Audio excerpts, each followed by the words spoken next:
Now, Bill, there's been angry reaction to our earlier report of SEQ water bosses being paid big bonuses for their handling of the flood disaster. Yeah, there has, Georgie, and you can sort of understand it in a way. I guess the financial pat on the back has outraged many flood victims who say the dam operators should have perhaps done more to prevent the destruction. Norris Lewis spent months resurrecting his gourmet market after January's floods. The emotional and physical toll was one thing, the financial hit another entirely.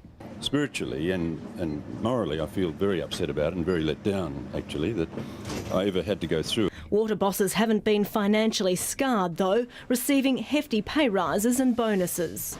Peter Burrows is CEO of SEQ Water, which operates Wivenhoe Dam. His $440,000 salary has risen to nearly $500,000.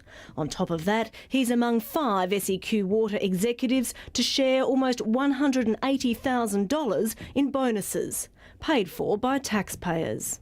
Well, it's incongruous, isn't it? The pay increases are outlined in the annual report, which praises the work of the SEQ Water team, saying they averted an even worse situation. The dam operators have said in a statement the bonuses reflect the organisation's performance. People who lost their homes in the floods will look at the bonus payments to some of those organisations' executives and question why this is happening. 6 of the 8 water companies have tabled their annual reports, the CEO's salaries so far totalling $2.5 million. Senior executives are now paid nearly $10 million. Bonuses total $720,000. In what some might see as an uncanny coincidence, the government has this afternoon released its updated manual for Wivenhoe Dam. It doesn't go online for public viewing until Wednesday.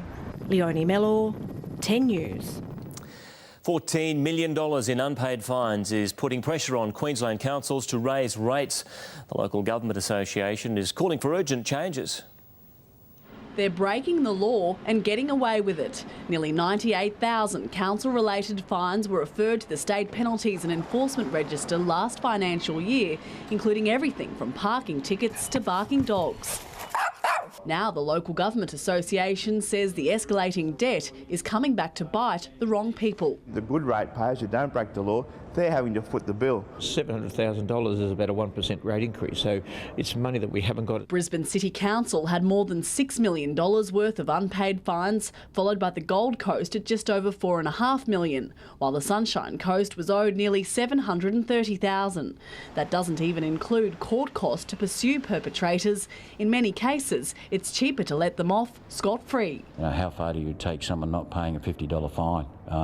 What's that going to cost? So they're the things that we need to consider. Representatives from all 73 Queensland councils are on the Gold Coast this week for the LGAQ's annual conference, and they're set to debate the fine issue on Wednesday. But most of the major changes that they're pushing for can only take place with the state government's support. Happy to listen to them, but the councils have the ability to collect the vast majority of council fines themselves. The government's accused councils of playing politics, but the LGAQ says it'll continue to push for tougher measures such as steeper fines and greater enforcement. On the Gold Coast, Jessica Ross, 10 News.